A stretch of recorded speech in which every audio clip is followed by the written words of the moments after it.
And welcome back to the AM Club, your favorite morning show where we are having so much fun.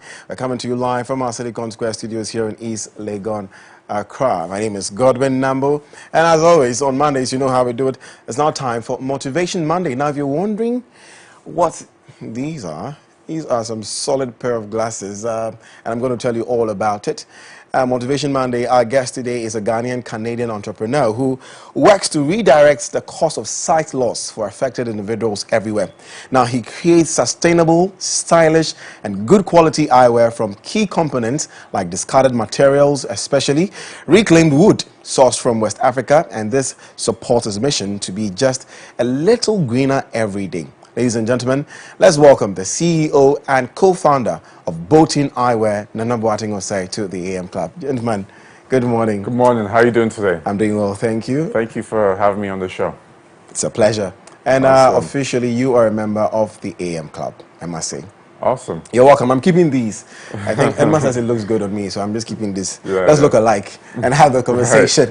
Anyways, let's talk about boating and you as a person. For Motivation Mondays, what we set out to do is to motivate our viewers, share stories that are unique and different and inspiring so that, it will spur us on, especially as we've entered this new year.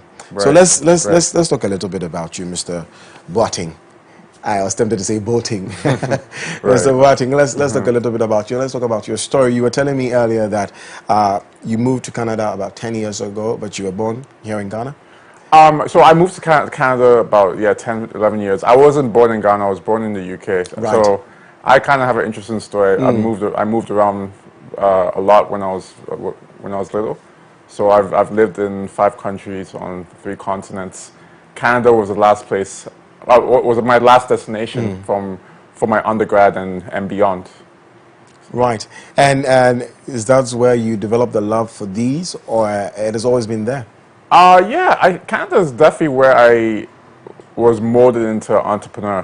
When I was in school, I was looking for things to occupy my time, and being a creative individual, I stumbled on the idea of combining fashion with nature. Being an environmental science major in school also was part of the inspiration behind that. And also coming to Ghana every other year and seeing all the progress in terms of being able to utilize local resources and empower communities. Right. Now, listen to your story and what you just said. You've moved around a little bit, UK, Canada, and generally anybody who has grown up here would think that someone like you comes from an affluent family. Is that true? No, I would say I'm very fortunate. My father was a humble civil servant, and because of his job, we were able to move around. But I definitely didn't grow up in an affluent family. I was definitely fortunate to have the opportunities that Would you say privileged? Oh yeah, definitely privileged. Without a doubt. Fortunate and privileged. People don't think that privileged people also have struggles or had challenges. So share with me a little bit, growing up, what your challenges were, what you found very challenging as a young man moving from UK and then to Canada to go pursue your undergrad, like you said. I think one of the challenges was being able to having to readapt to different environments. Because if you went to school somewhere for like 4 or 5 years, like as a teenager even, and then you had to move to a new school system, it kind of took you back because every school system was different. I also lived in the US, so the US school system is very different from the Ghana school system, which is very different from the UK school system, right? So I think that it was being able to adapt to different environments and also having to leave friends wherever you went, So I think for a while I kind of wasn't sure where home was, you know? And I think as a digital nomad, that's something that typically you have. Like home is really where the heart is, but it's never really one place. Indeed. Did your Ghanaian background in any way affect you not being able to adapt to these cultures easily? No, I think it was definitely a huge asset having a Ghanaian background because no matter where you were, you're at heart you're still Ghanaian. So there's certain principles that that you have that were instilled in you at a very young age. Now, for most successful people, there's always been people who spur them on, who push them, who inspire them as well. You said that your love for entrepreneurship started in Canada when you were schooling. You thought you could find other means. Who were those pillars for you? You'd say that when this idea came to you, they held you together and say, you know what, this is a great idea. Why don't you pursue it? People I know personally? Yeah, people. I would say my brother, who's also my co-founder, was someone who kind of took me under his wing at a very young age. My parents as well supported me throughout everything. So definitely a big part of for me it was family, the family I had around me that that molded me and also lifted me up when I was down. Were there pessimists? Were there pessimists? Of course, there was. There's always pessimists. That I would like to hear about. So, what was that like for you? Well, it depends who you talk to. But I think I'm not sure if you're familiar with the TV show Dragon's Den. So there's a UK version, but there's also a Canadian version.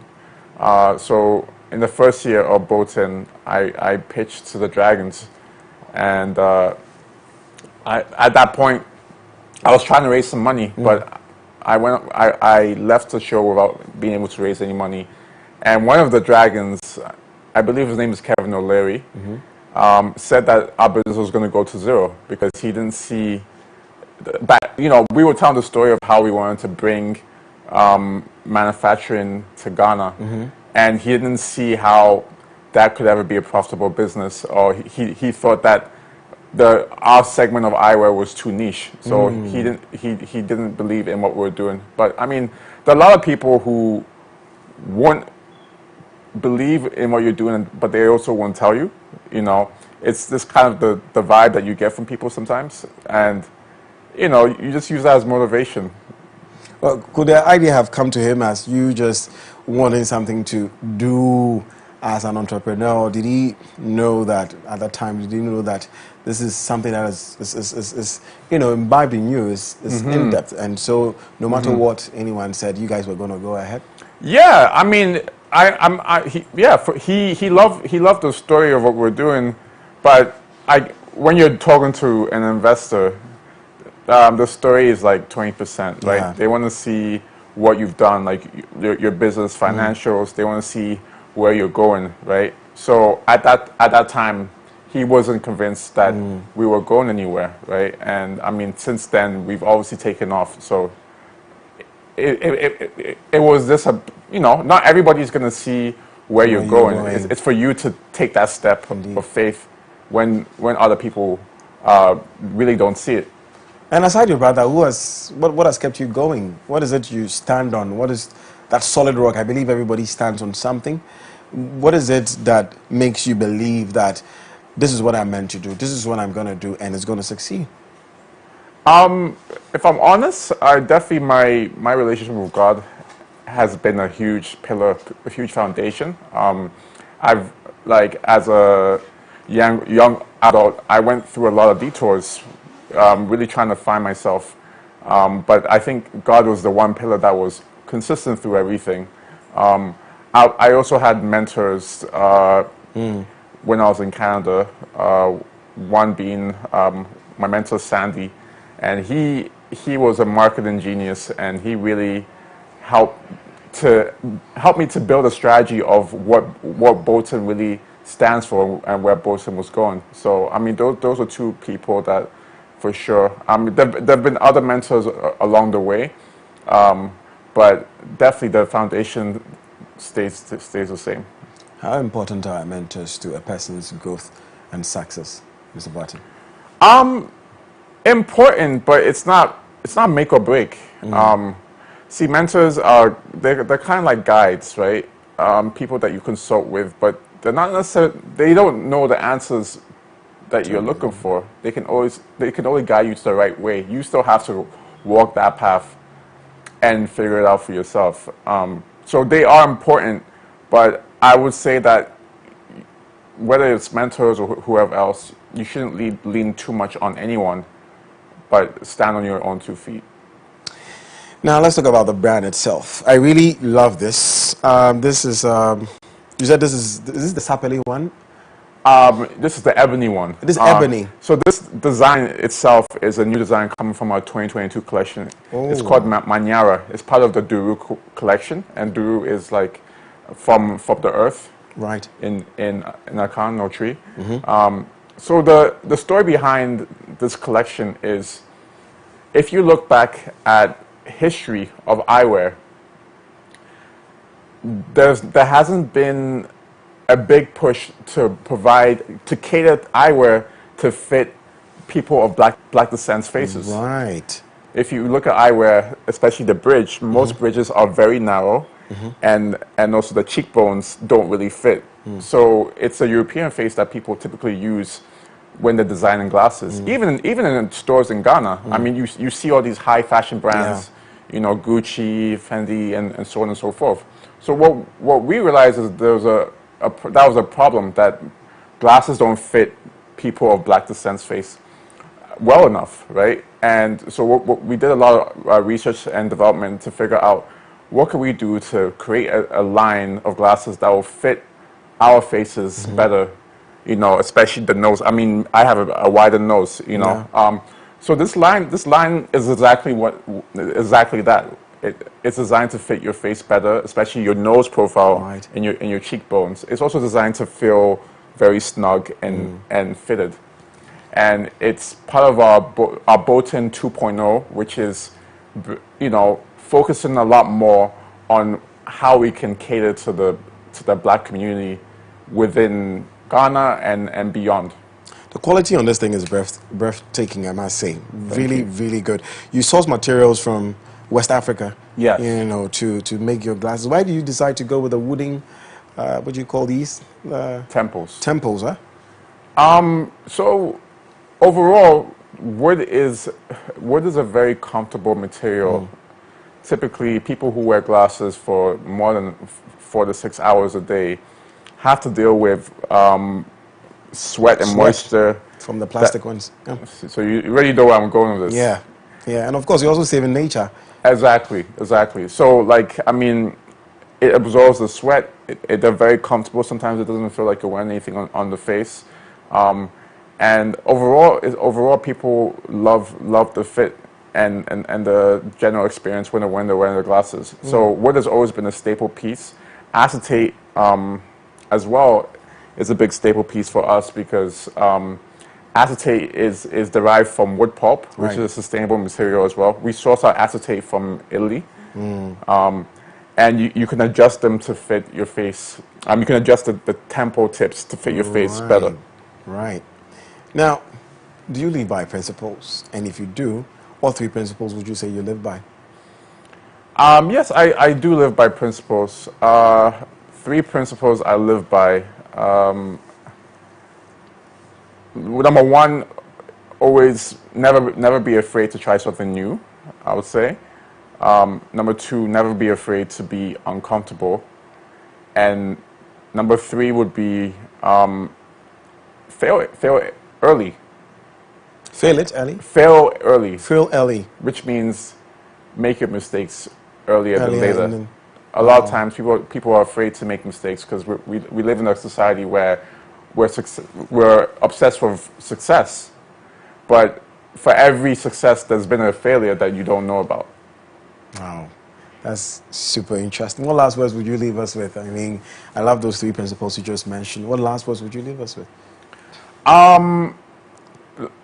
I think that overall, Boateng as a company has reached a point where we've found the right people to build with, and we're going to be doing a lot more outreach within the community. And I'm not just talking about working with charities to donate, but more so, how do you empower local communities?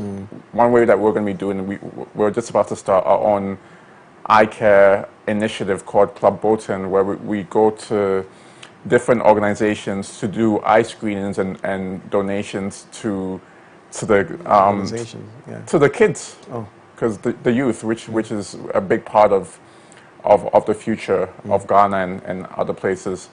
So we're really big on collaborating in 2022 with other creators, and we're really big on pushing the boundary of what you can do if you bring the right people together. Amazing, amazing. And when we're looking for you, how do we contact you? How do we reach you? Yeah, so you can reach us on our website, boateng.com, BOHTEN.com.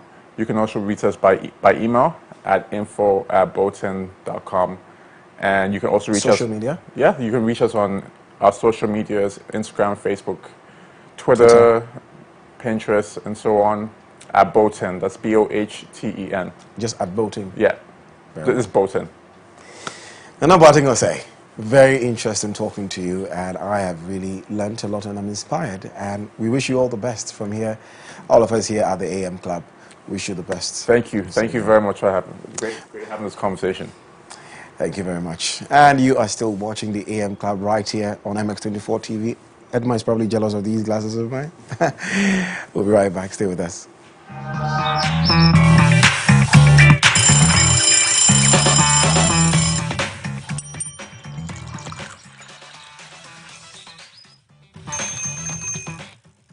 Welcome back, ladies and gentlemen. This is still the AM Club live on MX24. We're still bringing you loads of fun, fearless, and factual content right here on the AM Club. If you missed anything, don't forget to check out on YouTube at MX24GH to check out, all the highlights of the show. But it's now time for the plug, and we have your favorite twin photographer, Emmanuel and Samuel Appiah-Jan, professionally known as Twins Don't Beg, right here in studio with us. Guys, welcome. Thank you. Thank you so much for joining me here at, on the AM Club. Happy New Year. Happy New Year to you too. Yeah. I mean, you guys have been doing an amazing job over the years, so it's not a surprise that you guys are here right now to talk about Dirty December and everything that happened this December. But my question to you, first of all, let's basically start with the name Twins Don't Beg. How did you guys come up with the name Twins Don't Beg? Like how, when? You know, when you are, I mean, I'll say generally for every creative, young creative, you know how the system is. If you are a beginner and you want to prove a point, you need to really work hard. Absolutely. And nobody will actually give you the opportunity. Somebody will come, imagine somebody walking to MX24 and say, I'm one of the, you know, I'm a creative and this and this is what I do. You people look at him or her differently. Yeah. But once a person puts in a lot of work and works so hard and gets to a point and gets recognized, I'm sure you all will be interested in. That's the whole concept behind the name Twins Don't Beg. Okay. So we told people this is who we are, this is how amazing we are, but nobody ever believed in us. So we decided never to beg. Yeah. And work hard and prove a point, and everybody rather started. And I like it. So Twins Don't Beg. So that's where it started from. Okay, fantastic. So now, when it comes to the passion that you have for photography, is it something that you've always wanted to do? And you'd think that maybe one brother would want to do something else, and the other brother would do something else. But this is something that both of you are doing, you know, as siblings. So is it something that you've always had a passion for, or it started maybe later in life? Well, you know, growing up, we've always been doing things together. Okay. We both did science when we were in secondary school. Okay. Well, we weren't in the same class though, but we've always been having the same aims and objectives. And I remember, like, when our parents were trying to let us do something that we don't want to do, we always gang up against them. And they'll be like, you guys, if you guys decide to do something, nobody can stop you guys. So I think that has been one of our advantages as being twins, because like we are almost every day together, we do things together. So that makes us stronger. So something that two people can do, we can do it much more better if one person wants to also do the same thing. So when it comes to photography and the media things that we're doing, we're doing it together, and that makes us like one of the best in the game. That's because amazing. like that's twice the same power. Absolutely, you know? absolutely. Yeah. And the fact that, like you mentioned, both of you are doing together, putting in your resources, your knowledge, it makes a greater impact than one person doing it. I totally. One person cannot never be a better photographer. Photography, it's a teamwork. You get me? Because you need lighting assistance. You need you know, people from all different directions, so one person can never be a great photographer. Okay, so now let's talk about your journey as photographers. How has it been for you? Has it been challenging, or it's been more profitable in terms of not facing too many challenges? Since we are Ghana, we'll talk about the system here in Ghana. It's not easy being a creative in Ghana, especially in the film industry, photography industry, and media industry, because acquisition of even gadgets to work with is the first challenge, because a camera that you buy for $2,000 in the US, you end up paying, I think, $3,000 or $4,000, the same rate in Ghana, and even to get it now, you have to, even if you have the $2,000,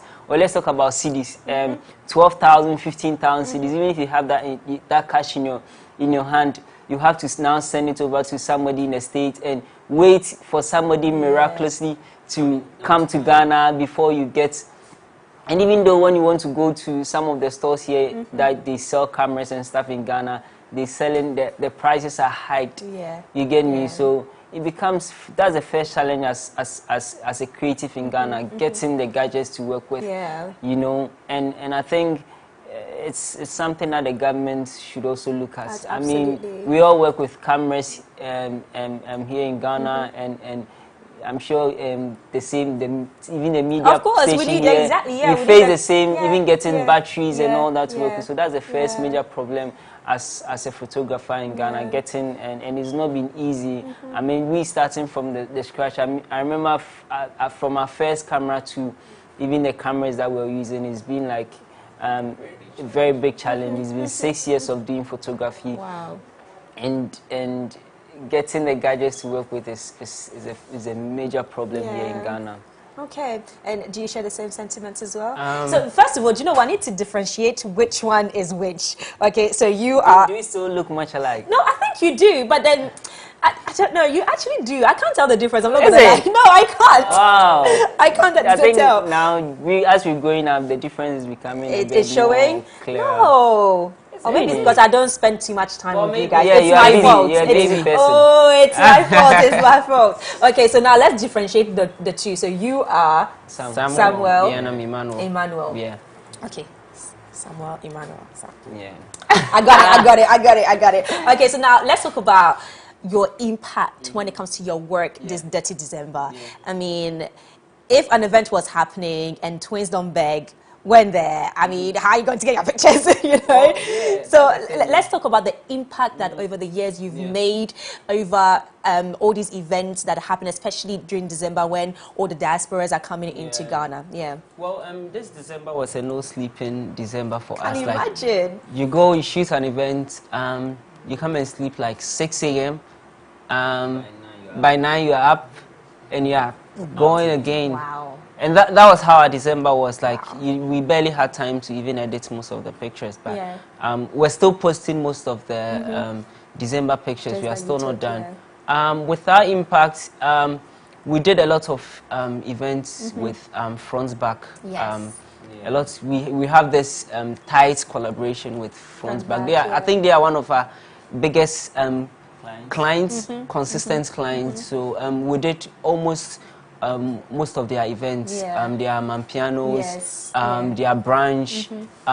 We also did Afrochella. We did all white, this all white party at Ebri. We did all white. Oh, the Little Havana. Little Havana. Hey, I don't party, guys. Just because I know the name, that's not party. We did a Little Havana. We did events in South Africa too. Wow. We did events in South Africa. My brother too was. We did the Macy's parade. So you guys are global. You guys are not just Ghana. Macy's parade. International. Macy's parade in New York.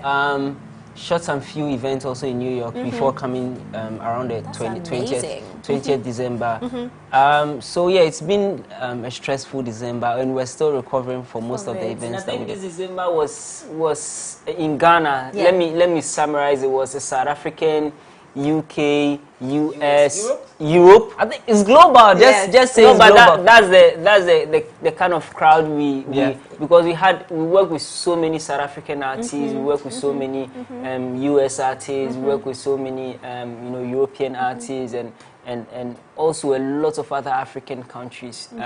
Were found here in Ghana. Wow, that's amazing. So now let's talk about the government involvement in making sure that, the year of return happens, and which obviously benefits a lot of creatives in the industry as well. This December, I saw a lot of creatives were booked. Yeah. Especially if you didn't book a photographer before December, it would going to be extremely difficult to get a photographer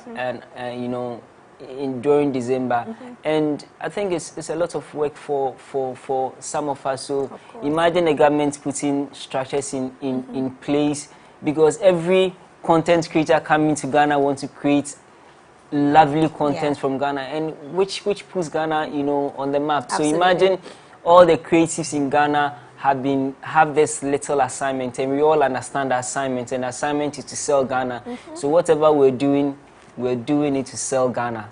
You get me? The impact would have been huge, but I think that it should be a conscious effort. To psych the mind of even creatives. The government can have collaborations with creatives and say, yo, this is what we are doing. The whole aim is to create. Imagine this new year, then a video comes out of Ghana, a summary of December in Ghana in 30 seconds, and you put this commercial on BBC and CNN. Because everybody is talking about Ghana. And one thing I also noticed that a lot of people went as far as Adan, Booty Falls. Yes, not just Accra. Not just Accra. Cape Coast. Cape Coast. Even you saw Chance the rapper at Adan and all. I'm sorry, Booty Falls and all that. And I went to, this Christmas. I went to Booty Falls. I mean, it was the second time I was going there. And Charlie, the road to go to Booty Falls was bad. It's not like it was bad. It's bad. It takes you like 2 hours from Accra, 2 hours 53 minutes to get there. And I'm sure if the road was good, it would probably take you 1 hour 30 minutes. And these are these are locations that can be developed. And the thing is, if you get to Booty Falls, apart from the falls, there's nothing there. So tourists, building tourist locations so that our diasporas eventually, and even Ghanaians can enjoy. So when you get there, you have like more activities than just seeing just seeing the waterfalls. You go to, for example, South Africa, and you go to a tourist, you can get so much eateries. Even it's not even safe for children because in Booty Falls you have to walk all the way down to, and children can't even get the opportunity to play because there's no activities for them. You take your kids to Aqua Safari. Aqua Safari is not really apart from the hotel and also eating. It's not there are not even much activity. It's not child friendly. You get me? So I think we should start thinking about it, because it seems that in December the whole Ghana has the attention of the whole world. Yes. And I think it's high time because Dubai is taking tourism. Kenya is also taking tourism.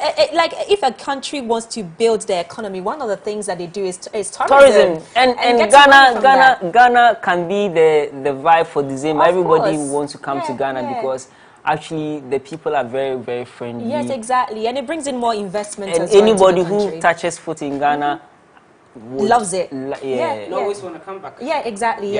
So now today is Motivation Monday on the AM Club, and one thing that I want to ask you guys is that you've been doing this for 6 years. What has been keeping you motivated? And photography for 6 years, but we've been in the media since 2008. Almost 13 years. Wow, amazing! I didn't know that, so thanks for the information. So what has been keeping you guys motivated all these years?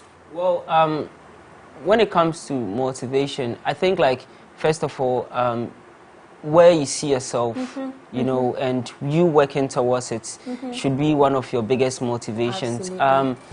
Working doesn't stop.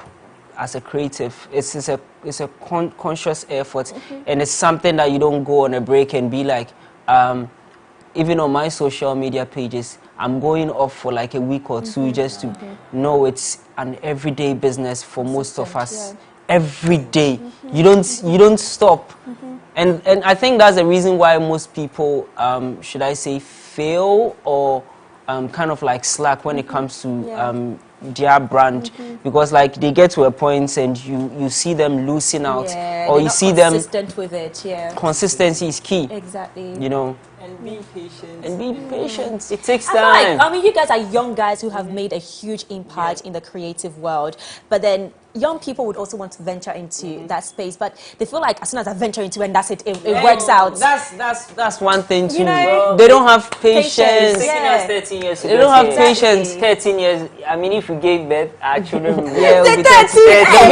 They'll be in their teens. Exactly. Being patient and being patient is key. Yeah. And every day you have to dedicate almost 10 hours to your talent. Yeah. You get me? 10 hours is even too small. You have to dedicate almost 24 because it's a conscious effort. Absolutely. You need to do every day, like Monday to Monday. You need to do something. Yeah. You need to do something. And everything that you do should also contribute positively to your brand. Growth. Yeah, and your brand. Yeah, absolutely. Yeah, it has to. So if, let's say, someone invites you to an event or a program or a meeting, you should analyze that, is this meeting also going to positively affect you? Which kind of crowd am I going to see there? What good is this meeting going to do? If it's not going to help you, then I don't think you should do it. You should rather read a book. Yeah, it's true. Yeah, or impart knowledge into your system. Exactly. That's true. But now, if anybody wants to contact you guys or connect with you guys on social media, where do they go? So easy.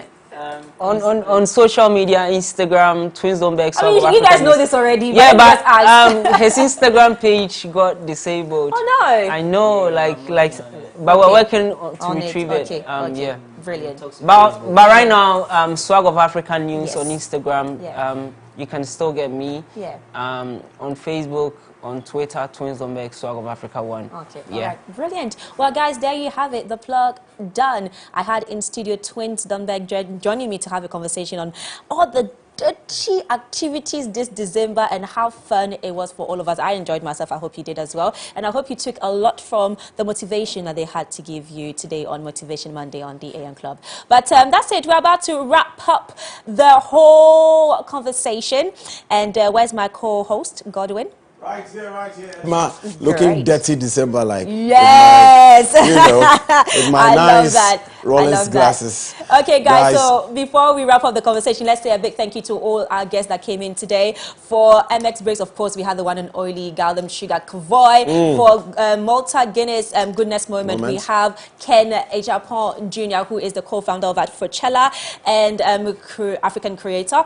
And for Lifestyle Daily, we had the one and only Dr. Sunny Bedu joining us on the conversation on how to build a holistic growth this 2022. And for today's hashtag Motivation Monday, we had, of course, Osei Boateng, CEO of Boateng, where we had a very interesting conversation about his life and what he's been up to. And then lastly, last but not the least, we had, the only Twins Don't Beg in studio with us discussing Dirty December, chilling enjoyment ministers. Exactly, I know, right? They are on top of the chain with that. Of course, absolutely. But thank you from us all here. Charlie, I have some way you Edma. It's okay, anyways, don't worry. I'll buy you Shitolo. Anyways, thank you from all of us here at MX24 TV and the AM Club. Tomorrow is what, Tuesday? Yes, Travel Tuesday. So Travel Tuesday, Miss Drew is coming on. Like I said, big thank you. My name is Godwin Nambo at Godwin Nambo on all social media platforms. And my name is Edma Ohimalawe at Edma Lawer, EDMALAWUR, on all social media platforms. If you missed the show, please do subscribe to our YouTube channel at MX24GH and watch all the highlights of the show and other shows on MX24. We'll be back tomorrow. Have a beautiful day. Bye-bye.